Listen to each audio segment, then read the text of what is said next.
British காலத்தில் இந்தியாவில் ஒரு கேவலமான கல்ச்சர் இருந்தது. அது என்னன்னா, தன்னோட கணவன் இறந்துட்டார்னா அவங்களோட ஒய்ஃபும் அந்த சுடுகாட்டிலே எரிப்படணும், எரிஞ்சு சாகணும்.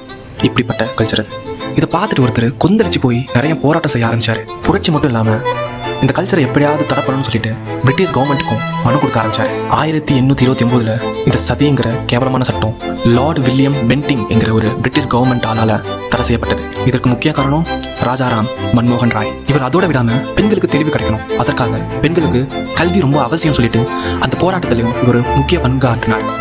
அப்புறம் 1848 பெண்களுக்கு கல்வி உரிமை மெதுவாக கிடைக்க ஆரம்பிச்சது. அப்புறம் 1950 டாக்டர் அம்பேத்கர் எழுதின இந்தியன் கான்ஸ்டிடியூஷன்ஸ்ல அஃபிஷியலா விமனும் கல்வி பெறணும்னு சொல்லிட்டு சட்டம் எழுதப்பட்டது. அப்புறம் 2009 பெண்கள் கட்டாய கல்வி கற்க வேணும்னு சொல்லிட்டு சட்டம் ஏற்றப்பட்டது.